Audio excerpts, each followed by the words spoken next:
Identidad, cultura y el acontecer diario están en La Hora del Museo. Desde ahora, les invitamos a un encuentro cotidiano con nuestra historia. Aquí comienza La Hora del Museo, un programa del Museo Histórico Nacional y Radio USACH 94.5. Bienvenidos, un gusto acompañarlos en esta nueva emisión de La Hora del Museo. Soy Rocío Muñoz. Hoy día vamos a estar hablando de historia, por supuesto, del quehacer de los museos, de los espacios culturales y en particular de una exposición que ha llamado muchísimo la atención. Yo creo que hay hartos fanáticos ya a estas alturas del tiempito que lleva ahí en exhibición esta exposición. Me refiero a cómo diseñar una revolución que se puede visitar en el Centro Cultural La Moneda, que nace a partir de la conmemoración de los 50 años del golpe de Estado. Hoy día nos acompañan sus curadores, Hugo Palmarola y Pedro Alonso. Bienvenidos, un gusto tenerlos aquí en el programa. Hola, muchas gracias. Gracias por la invitación.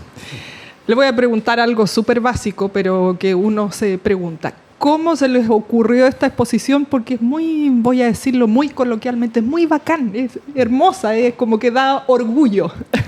Y sobre todo en un área que no solemos tener orgullo como es el diseño. Bien, mira, esta exposición se nos ocurrió hace aproximadamente 5 años. Mencionar también que hay una tercera curadora, Eden Medina, que dirige actualmente un doctorado en Antropología, Historia y Ciencia, Tecnología y Sociedad en el MIT. Y somos los 3 curadores, entonces nos reunimos, tuvimos una conversación de posibilidades sobre estas temáticas que nos habían interesado hace mucho tiempo y empezamos a trabajar. Hicimos una propuesta al Centro Cultural La Moneda para desarrollar una exposición sobre diseño gráfico y sobre diseño industrial durante el periodo del gobierno de Salvador Allende. Bueno, hermoso. Parece que hubiera quedado truncado tantos caminos a partir de ahí. Voy a partir por lo que más llama la atención, que es esta idea de Internet o esta sala así como que nos lleva al futuro, esta visión futurista que había además por esos años. ¿Cómo fue el montaje de eso? Después vamos a ir en esta conversación para atrás, para adelante, pero esta es la pieza, además que está ahí como a la vista, por así decirlo. Que llama muchísimo la atención, que es la recreación de esta sala. Sí, bueno, la sala corresponde a un proyecto mayor que tenía que ver con la llamada INTEC durante el gobierno de Salvador Allende, y como tal es parte de la investigación principal que ha desarrollado Hugo durante ya casi 20 años, y también Eden Medina, uno de los autores de esta sala, Hugo Siepe, ya había sido entrevistado por Hugo el año 2001. Y Eden Medina tiene un libro con MIT Press que se llama Los revolucionarios cibernéticos. Por tanto, algo que no tiene 5 años, sino que tiene más de 5 años en esa investigación. Y en este caso, tomamos la oportunidad de hacer esta exposición para construir la sala. Es una sala que ya no existe, que fue un prototipo en los 70, en el 72, y que estuvo en marcha blanca, existió, se construyó, se hicieron fotos, pero como tal ya no está.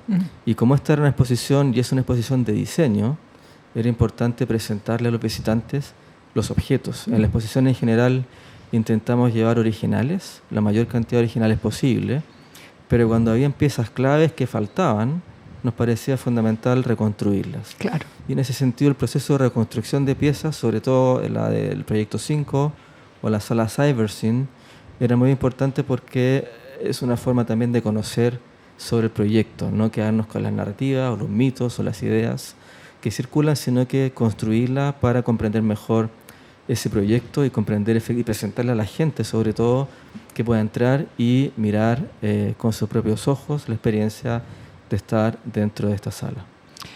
Tú dices el concepto de mito. En eso se había quedado, hasta que ustedes recrean esta sala y está ahí, no era mito, fue verdad. Hubo una persona que entrevistaste que fue el creador. ¿Qué pasó con el diseño y con la tecnología? Parece que teníamos un grupo de personas geniales y no sabemos mucho más de ellas. ¿Dónde quedó todo eso si no fuera porque ustedes ahora lo han rescatado y armaron esta exposición? Sí, bueno, en el Comité de Investigaciones Tecnológicas de INTEC, en el campo del diseño industrial por lo menos, fue un aspecto bien innovador, bien importante en relación a la historia de este tipo de proyectos en Chile, no solamente en el campo del diseño, sino que también el de la tecnología en general, para pasar de el ámbito de los recursos naturales, el desarrollo de recursos naturales en las industrias, a desarrollar proyectos más complejos, como bienes durables y bienes de capital también. CyberSyn, como comenta Pedro, fue uno de estos proyectos, y INTEC en el periodo de Salvador Allende desarrolla aproximadamente 22 productos y sistemas de productos que van desde cucharas de dosificación para la leche en polvo, para combatir la desnutrición infantil y la mortalidad infantil en un periodo que tenía Chile las tasas de los países que tenían registro de esto más altas en el mundo, loza y vajilla popular, mobiliario también para la Corby, para entregar las viviendas sociales equipadas con camas, sillas, mesas, etcétera, y también el mobiliario y todo el equipamiento para la Junji, calculadoras, tocadiscos, etcétera. Son proyectos, en el caso del diseño industrial, que son un poco más complejos, o requieren, no más complejos, sino que requieren un mayor tiempo de desarrollo. Entonces llegan en el periodo de Salvador Allende solamente, en muchos casos, una etapa de prototipo o de pequeñas series a puertas de la producción industrial. Y el otro campo también que investigamos es el de diseño gráfico, que tiene que ver con afiches, por ejemplo, carteles de la oficina de los hermanos Larrea y Luis Albornoz, también carteles que tienen que ver con todo el desarrollo para la polla chilena de beneficencia, el cuidado de la infancia, a partir de Waldo González y Mario Quiroz, etcétera. También obras muy importantes de apoyo a la reforma agraria, el SAG, INDAP y la CORA de Santiago Natino. Entonces es una exposición que muestra una perspectiva de alguna forma integral de algunas piezas clave de la historia del diseño gráfico e industrial en Chile. Y por supuesto, perdona, Sí. tú hablas del tema del mito, pero también se habla mucho de la utopía tecnológica. Así es. Y una de nuestros argumentos o propuestas es que no era una utopía, ¿no? La utopía que dice utopos, no hay tal lugar. Acá sí estaba el lugar, sí existía. No había ninguna utopía tecnológica. La estaban desarrollando, la estaban realizando, estaba construido el prototipo, y por lo tanto nos ha permitido, al construir la sala, despejar estos mitos, pero también despejar la idea de que se trataba de una utopía tecnológica. Era difícil, por cierto, hay temas políticos, de agenda de distintos tipos, pero en términos de lo que se está investigando, en términos de los diseños, el lugar sí estaba implementado, y es lo que hemos querido rescatar. Tú mencionas INTEC. ¿Qué era INTEC? INTEC era el Comité de Investigaciones Tecnológicas, se crea en el periodo de Frei Montalva, el año 68, pero inicialmente para el desarrollo en innovación tecnológica y científica, pero en el área primero de recursos naturales, y en el periodo de Salvador Allende ya hay ámbitos que tienen que ver con gestión organizacional, en especial diseño industrial. Se funda un área de diseño industrial que dirige Wibon Siepe, como comentaba Pedro, uno de los creadores o diseñadores de CyberSyn, y forma un equipo con diseñadores industriales, estudiantes recién egresados de diseño industrial de la Universidad de Chile, y también diseñadoras gráficas recién egresadas de la Universidad Católica. En el caso de las diseñadoras, Pepa Fonsea, Lucía Walmart, Jessie Sintolesi, por nombrar algunas, y también en el caso del diseño industrial, Rodrigo Walker, Michael Weiss, que viene desde Alemania, también desde la Escuela de Ulm, y Fernando Schulz, Alfonso Gómez. Entonces es un equipo, podríamos decir, el primer gran equipo de diseño industrial orientado a políticas públicas, pero a tener un espacio de investigación en políticas públicas para la justicia social, en el caso del diseño industrial, en bienes de capital y bienes de uso cotidiano también. Hicieron maquinaria agrícola, sembradoras, cosechadoras, que eran importantes en el contexto de los modelos de industrialización por sustitución de importaciones, que no solamente hablan de un contexto local, sino que también fue un modelo regional en el contexto latinoamericano importante, donde existía un valor en el diseño propio de productos, ¿ya? Bueno, todo eso no creo que se ha vuelto a replicar. Hoy día tal vez a lo más se diseña algo, se manda a hacer a China y viene listo.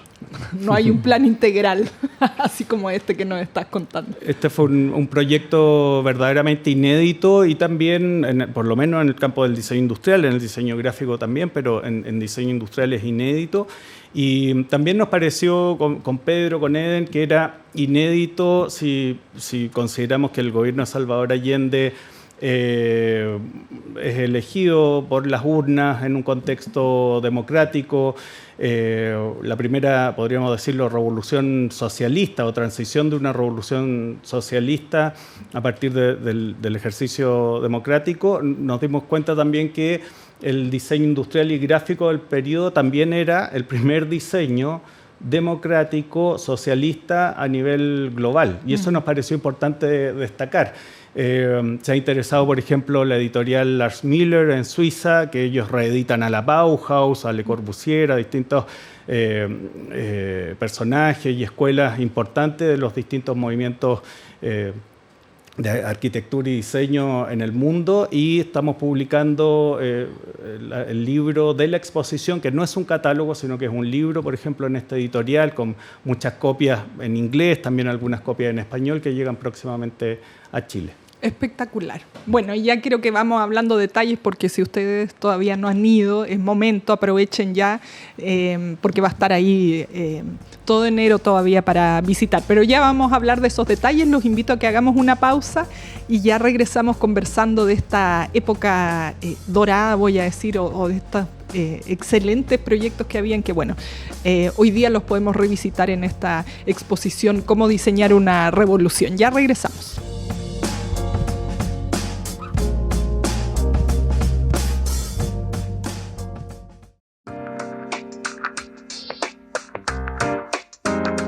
Estamos conversando sobre el diseño chileno, diseño industrial, diseño gráfico, todo este gran proyecto enfocado en un ámbito mucho más social para contribuir a este proyecto que tenía el gobierno de Salvador Allende. Gran parte de este diseño lo podemos ver en la exposición Cómo diseñar una revolución, que se puede visitar en el Centro Cultural Las Monedas. Nos acompañan dos de sus curadores el día de hoy, con quienes hemos estado conversando, Hugo Palmarola y Pedro Ignacio Alonso. Nos contabas que era el INTEC y un poco más de trasfondo de cómo se organizaban estas mentes que dieron vida a todos esos diseños increíbles que uno puede ver ahí. Quería ir un poco más atrás. Ustedes tienen esta idea hace 5 años, según nos contaban, pero de ahí a buscar a los protagonistas, buscar el material, ver qué era mito y qué no era mito. ¿Cómo fue todo ese proceso de descubrir todo esto que hoy día podemos ver? Nosotros somos profesores en la Universidad Católica, en la Facultad de Arquitectura, Diseño y Estudios Urbanos. Yo en arquitectura, Hugo en la Escuela de Diseño. Y dentro de nuestra labor como investigadores, nos interesa mucho recabar la información, conocer a las personas, hacer entrevistas. Y uno podría decir que en general uno escribe papers, escribe libros, se desarrolla la investigación en ese formato. El formato de exposición, curar una exposición es fantástico, porque es un formato distinto y que permite hacer cosas que no se pueden hacer en un formato de libro. Por eso Hugo planteaba que el libro que está próximo a ser lanzado es un complemento a la exposición, pero no es la exposición misma. Y en ese plano, cuando surge la posibilidad de exponer el material, de mostrar los objetos, es donde también aparece una relación mucho más directa con los participantes del periodo, con los diseñadores y con gente que todavía está acá, vive en Santiago o vive en México, Fernando Schultz, y William Siepe, que está en Argentina, y esa conversación ya no se transforma en un libro, en un texto, sino que se transforma efectivamente en la construcción de un montaje expositivo. Claro, ya conocían un poco dado su actividad como profesores. ¿Cuánto hay? Y aquí ya adentrándonos en la exposición, partíamos hablando de esta sala como de internet, de esta idea que hubo en Chile, que bueno, no llegó a término. A propósito, hay tantas cosas que llaman la atención, como un posavasos que tiene esta sala, en fin, cosas que a lo mejor hoy día pueden resultar hasta un poco insólitas. Pero está dividida entre diseño industrial y diseño gráfico, se pudiera decir, como estas dos grandes dimensiones, pero de ahí, ¿cómo es el recorrido que podemos ir haciendo por la exposición? Sí, mira, son dos grandes áreas, como dices tú, diseño gráfico y diseño industrial, pero no hay una división del diseño industrial o del diseño gráfico dentro de la exposición. La exposición, así como su título es una pregunta abierta, que habla de cómo diseñar de alguna forma políticamente una revolución particular, como fue en este caso hace más de 50 años en Chile, y también de cómo diseñar el diseño de una revolución. En ese sentido, la cultura material y visual, sobre todo de objetos de uso cotidiano, en los que interviene el trabajo del diseño, es especialmente importante. En ese sentido, nosotros consideramos que el diseño gráfico y el diseño industrial, en el campo de la curaduría para esta exposición, no ilustra un periodo, sino que es también parte del periodo. ¿Ya? Lo político y lo social van moldeando lo material y visual, y lo visual y material también, gracias a su diseño, moldea lo político, lo social, lo económico. Entonces nosotros ponemos de alguna forma a un mismo nivel como agente, como actor o como rol estos productos en la exposición. No son una ilustración de algo, sino que son en sí mismos también y permitieron estos procesos. Cada uno, hay 6 capítulos, volviendo un poco a tu pregunta, hay 6 capítulos.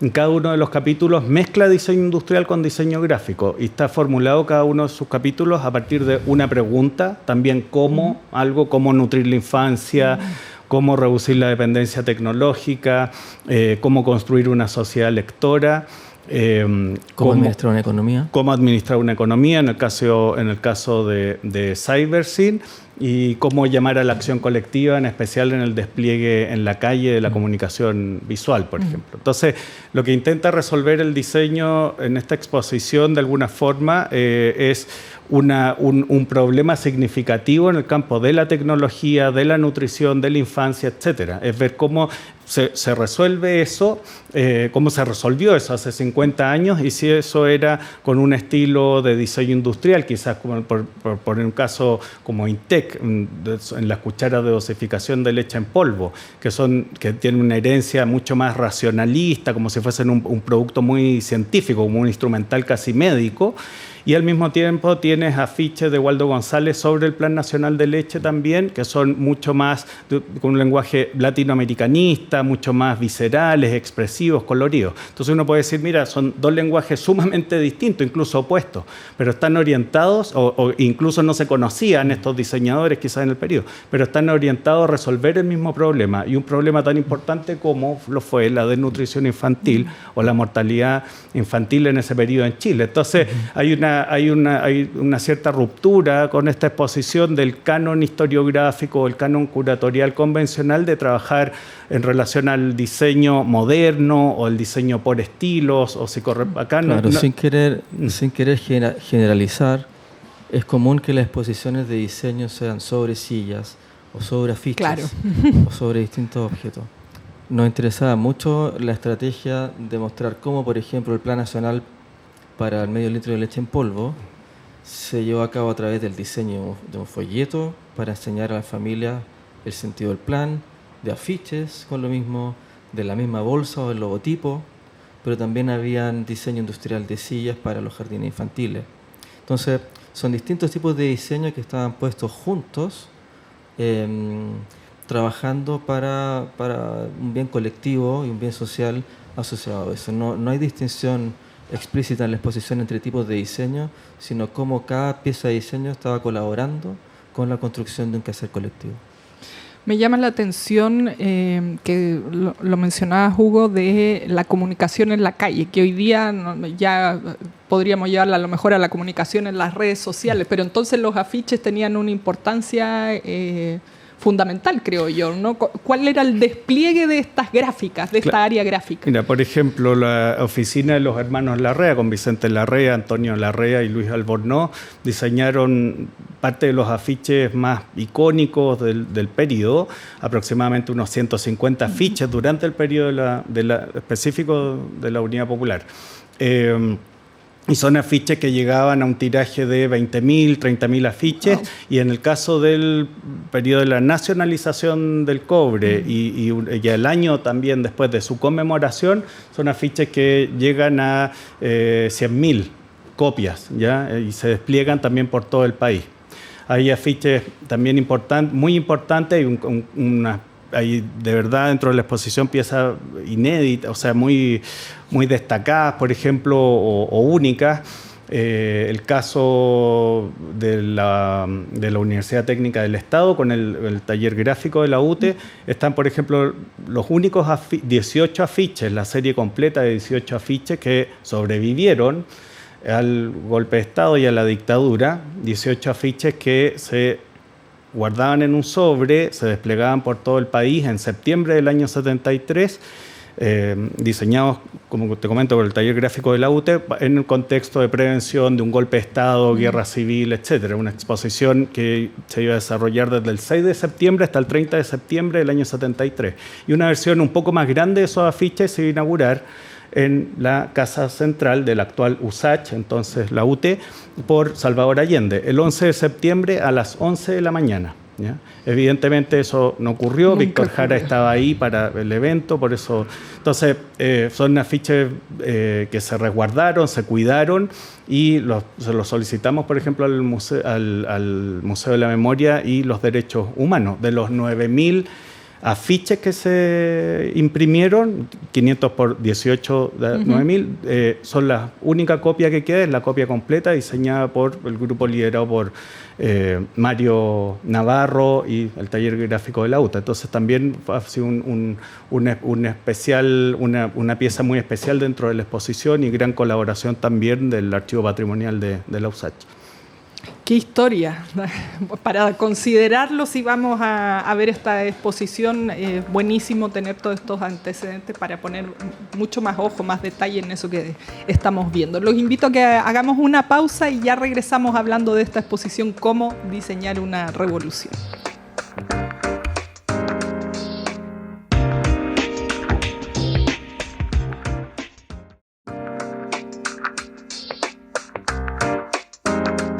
Estamos de regreso aquí en la hora del museo conversando de la exposición Cómo diseñar una revolución. Nos acompañan sus curadores.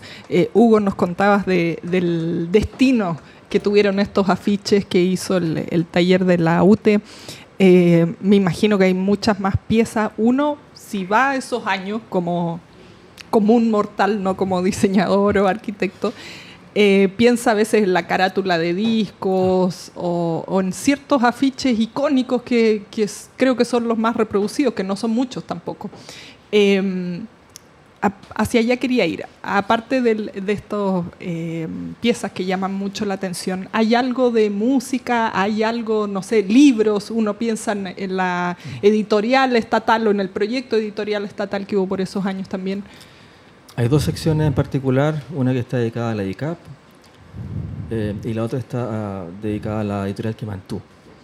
La de la ICAP es una colección fascinante que pertenece a Alex Pulgar, a quien por cierto agradecemos su colaboración y su generosidad, y a todo el equipo de la ICAP que también nos estuvo apoyando. Y la Quimantú corresponde a la palabra del Mapudungún, que significa el sol del saber, que fue una editorial que estuvo destinada a producir revistas y libros de bajo costo para estar en librería y también en kioscos.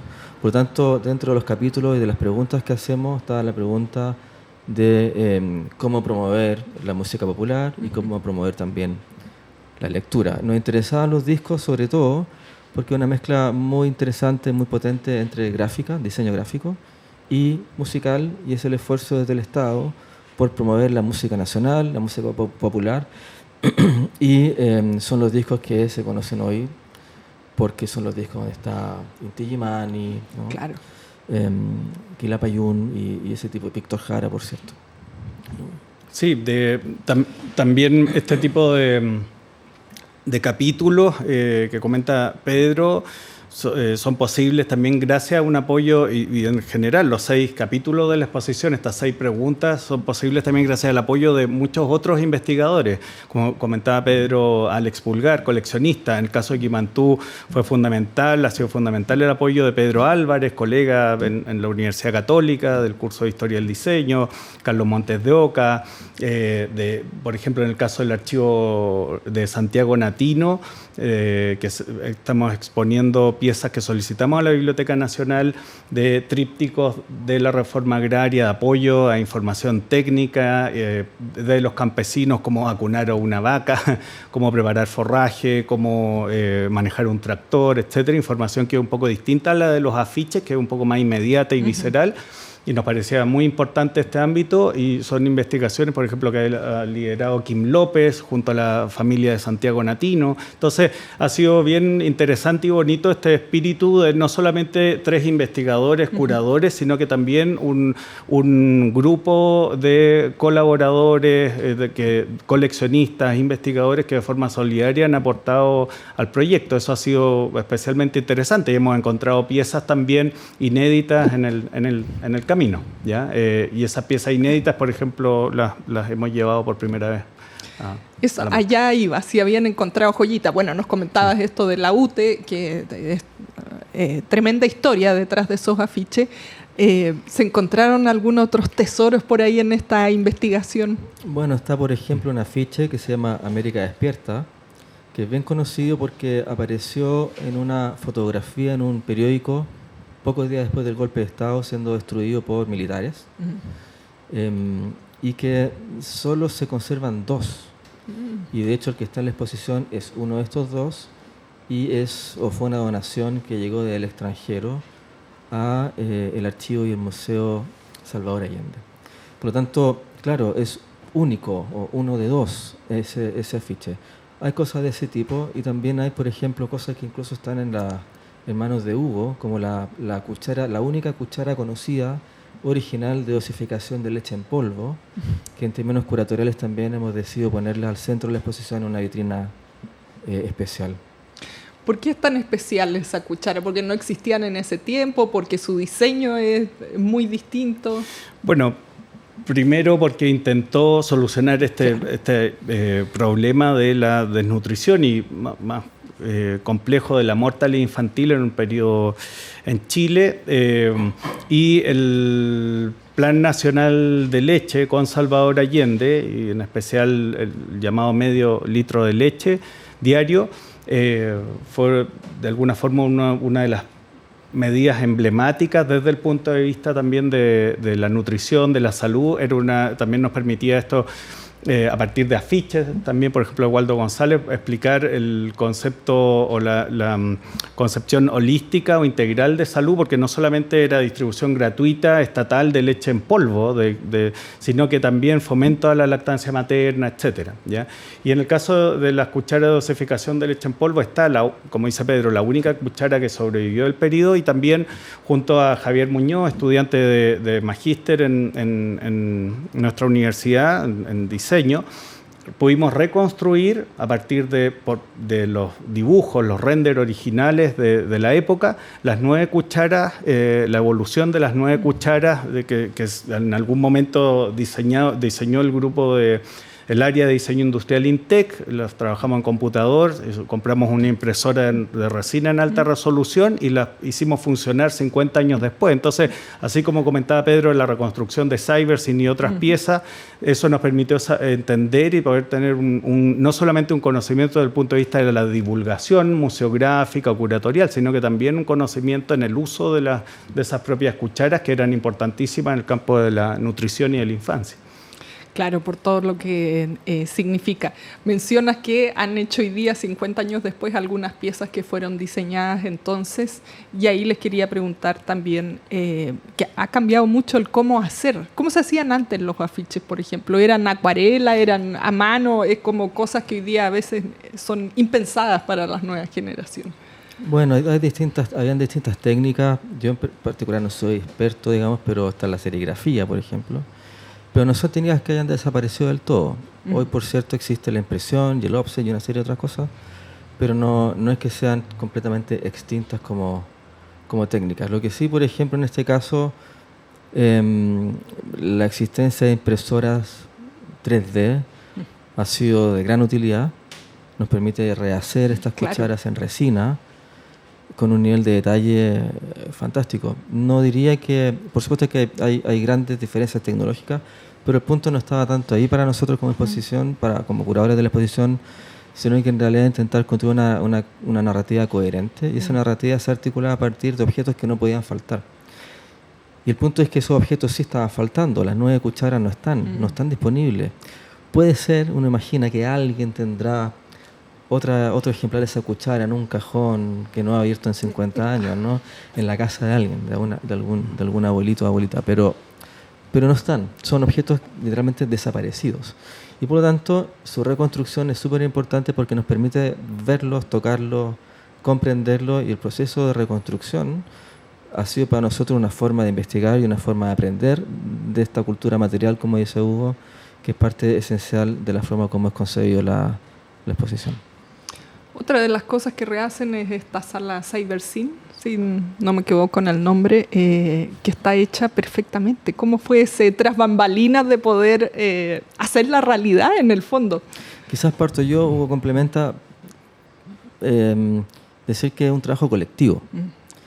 Somos muchos los que hemos estado detrás de esto, por cierto, Eden, Hugo, yo, pero está también Natalia Oviedo, diseñadora que rediseñó digitalmente la silla y las botoneras, Boris Hacks, que fabricó la fibra de vidrio, Felipe Pérez, que construyó junto con Denise la sala en términos materiales. Está también Javier Muñoz, que colaboró con los dibujos. Está en la concurrencia de la Rectoría de la Universidad Católica, del Ministerio de Ciencia y Tecnología y del MIT. Vinieron 2 recién graduados del MIT, Rin y Josh, porque desarrollaron el software que permite conectar la silla con las pantallas. Vale decir, es un equipo de trabajo bastante grande y nos sentimos muy orgullosos de la coordinación de ese trabajo para poder generar esta reconstrucción. Espectacular. Hugo, quiero que nos cuentes esa parte, por favor, al regreso de esta pausa para que no perdamos el hilo. Ya regresamos conversando hoy sobre la exposición Cómo diseñar una revolución.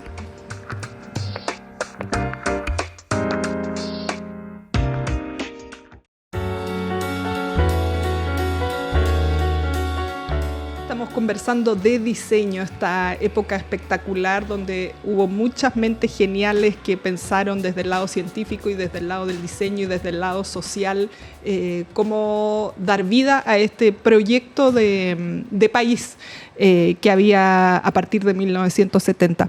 Hugo, nos ibas a comentar los detalles que ya nos adelantaba Pedro respecto a rehacer esta sala que es muy llamativa y que incluso vinieron estos graduados del MIT a también ser parte de este equipo y poder dar vida a esto que no terminó de ser. Bueno, la reconstrucción de la sala, como comentaba Pedro, fue compleja y fue también colaborativa. Nosotros intentamos hacer una reconstrucción fidedigna con detalles milimétricos y un poco obsesivos también. Le pedimos asesoría y ayuda a las personas que habían diseñado esta sala y estos productos en ese periodo, ya en el caso del área de diseño industrial de INTEC. No solamente les solicitamos ayuda en la sala, sino que también para otras reconstrucciones como los muebles de la Corby en madera, los muebles de la Junji, las cucharas de dosificación de leche en polvo. Y en el caso de Cyberscene encontramos un archivo con la planimetría de los botones que ellos en algún momento dibujaron, pero que no alcanzaron a implementar porque vino el golpe de Estado. Entonces también desde un punto de vista curatorial y museográfico, si se quiere, también les propusimos construir por primera vez esos botones. Teníamos la planimetría y nos ayudaron, y también hay una cierta intervención en la obra que significa CyberSyn, pero es como ellos en algún momento pensaron fabricar eso. Y otro aspecto importante de CyberSyn es que por lo menos en la botonera, que es el muro que controla un área que se llama el data feed, la hicimos funcionar, o sea, está operativa, y eso también fue especialmente complejo. Como dice Pedro, participaron estudiantes recién egresados del MIT, también participó mi padre, que fue ingeniero en la NASA en Chile y que se entretuvo mucho también en el diseño de circuitos junto a estos jóvenes del MIT. Y piezas también, no solamente de diseño industrial en el campo de la reconstrucción, sino que si bien en el campo del diseño gráfico tenemos muchos originales, la exposición tiene aproximadamente 350 piezas, pero habían algunas piezas faltantes en diseño gráfico que nos parecían especialmente importantes, como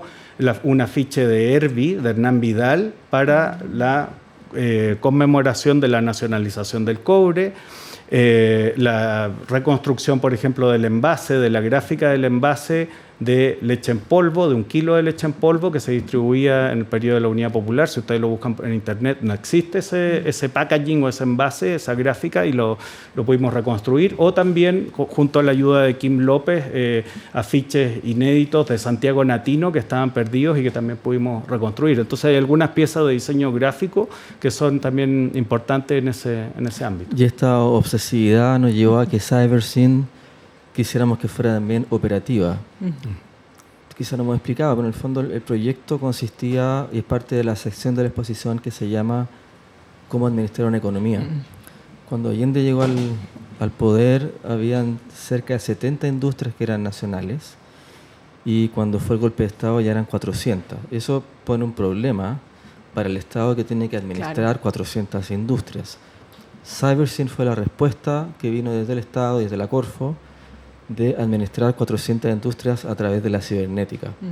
Y en ese minuto el entonces ministro estaba dirigiendo la Corfo, Fernando Flores, contactó al cibernético Stafford Beer, quien ya era conocido por la teoría, por los libros que había escrito sobre este tema, y se pusieron a trabajar. Stafford Beer aceptó el encargo, vino a Chile, se puso a trabajar con la INTEC y empezaron a desarrollar esta sala, que es la sala entonces donde se controlaba a través de la cibernética los datos que permitirían sentarse en estas sillas y tomar decisiones apretando botones y fumándose un cigarro, que es parte de lo que tú mencionabas respecto de la silla de CyberSyn. Bueno, adelantado 50 años esta idea. Sí, es bien impresionante. Hay que ir a ver esta exposición. Nos quedan poquitos minutos y aquí les quería hacer una pregunta, sobre todo que como han tenido que llevar a la vida piezas que a lo mejor habían quedado en 2 dimensiones ahí en papel. ¿Cuáles han sido los comentarios, las respuestas de los diseñadores, los arquitectos, este equipo original que creó estas cosas al momento de ir a ver la exposición? Y también preguntarles qué han recabado del público en general. Bueno, voy a partir un poco al revés. Del público ha sido sorprendente la respuesta, porque nos preparamos para tener una buena exposición también desde el punto de vista académico. Como dice Pedro, somos profesores, pero la respuesta del público ha sido sobrecogedora, porque diría yo que la exposición genera un estado de ánimo muy positivo y también constructivo. Lo que nosotros estamos mostrando fue lo que se construyó en un periodo de conmemoración, que en general se opta por mostrar lo que evidentemente destruyó después la dictadura. Entonces nosotros optamos por mostrar lo que se construyó en un periodo de especial creatividad e innovación en el ámbito tecnológico y del diseño, orientado a la justicia social y apoyado por el Estado en Chile. Entonces, de verdad, la sensación del público ha sido el estado de ánimo ha sido muy positivo y constructivo. Muchos jóvenes entre 15 y 25 años visitando la exposición también. Sí, y respecto a los protagonistas, a los diseñadores, ha sido también muy positiva. No solo porque, como comentaba Hugo, nos han apoyado durante todo el proceso, hemos tenido reuniones con Rodrigo Walker, conversaciones con Fernando Schultz. Hugo visitó varias veces a Guido Siepe en Argentina, sino también porque vinieron a la inauguración y estuvieron con nosotros la primera semana desde que se inauguró la muestra. Raúl Espejo. Vino Raúl Espejo, desde Inglaterra. Raúl Espejo, ingeniero, era el director de Cybersyn en la época, y hace pocos días, la semana pasada, visitó Fernando Flores. Por lo tanto, ha sido muy positiva y estamos muy contentos por eso, porque creemos que ha sido también una forma de retribuir y agradecerle a ellos su trabajo, algo que, como sabemos, no había sido el caso tan directamente durante las últimas décadas. Bueno, hay que ir a verlo. Ahí les quería pedir los detalles de hasta cuándo se puede visitar, en qué días, y saber si hay actividades paralelas a la exposición. La exposición se cierra el 28 de enero. Hay actividades paralelas, pueden visitar la página web, hay visitas guiadas. Nosotros damos varias visitas guiadas a la semana, es cosa de que se coordine con el Centro Cultural. Y también, como les decíamos, la sala es operativa. Tiene modo automático, que es el que está siempre, pero también hay un tipo de visita donde la gente se puede inscribir con el Centro Cultural y se puede sentar, y si opera los botones aparecen las cosas en la pantalla.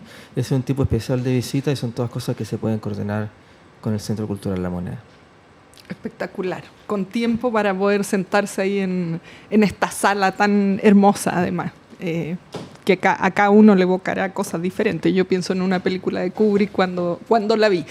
Les quería preguntar ya en lo personal, después de haber montado esta exposición, de haber investigado a estos protagonistas de la época, ¿cómo estamos hoy en el diseño chileno? Me refiero a esta unión que había antes, que las cosas sirvieran de una manera más social, de una manera de desarrollo de todos, no solo de unos pocos, no tan individual. Sí, nosotros nos imaginamos, por lo menos en relación a la exposición y a este planteamiento de una pregunta y 6 capítulos que son preguntas que uno las puede llevar a 50 años atrás en un periodo, y también formular esas preguntas al día de hoy. Por ejemplo, la de cómo construir una sociedad lectora. ¿Leemos hoy en Chile? ¿Leemos lo suficiente? ¿Los niños leen? Entonces, también nos pareció, por ejemplo, que mostrar el caso de Quimantú, con 11 millones de ejemplares de libros y revistas publicados en el periodo de Salvador Allende, cuando habían aproximadamente 9 millones de chilenos, 9 millones de habitantes en el país, son preguntas que al día de hoy también pueden motivar una reflexión en las audiencias o en los visitantes al museo. En otros términos, también hay una clave en el muro que se titula y que tiene que ver con la sustitución de importaciones. Central al proyecto y central al problema era que, en vez de comprar un televisor en Japón, se produjera en Chile. En vez de comprar un auto afuera, se produjera en Chile. En vez de comprar maquinaria agrícola, se produjera en Chile. Hay una suerte de esfuerzo por construir un país, aparte de la producción industrial, sustituyendo las importaciones. Por lo tanto, no es un problema de diseño en términos meramente formales, si tu diseño es más interesante o menos, si es más bonito o más feo, ¿no? Sino que qué relación hay entre diseño y una cierta idea de país, y una cierta idea de economía de un país, de la construcción de un país, de la construcción social de un país. Y si pensamos que después de 50 años Chile en realidad vende cobre y compra cable, y vende litio y compra baterías, digamos, es exactamente ese problema el que se estaba jugando de forma bastante radical en ese momento. Bueno, para ir y hacerse estas preguntas que ustedes plantean ahí, estas 6 preguntas, y reflexionar justamente esto último que nos decía Pedro. Les agradezco, Hugo, Pedro, por haber compartido con nosotros aquí en el estudio hoy. Gracias a ti. Muchas gracias. Nos despedimos con este gran tema y la invitación, por supuesto, a visitar la muestra Cómo diseñar una revolución ahí en el Centro Cultural La Moneda. Nos despedimos por hoy, nos volvemos a encontrar mañana aquí en La Hora del Museo. Esto fue La Hora del Museo, un encuentro cotidiano con nuestra historia. un programa del Museo Histórico Nacional y Radio USACH 94.5.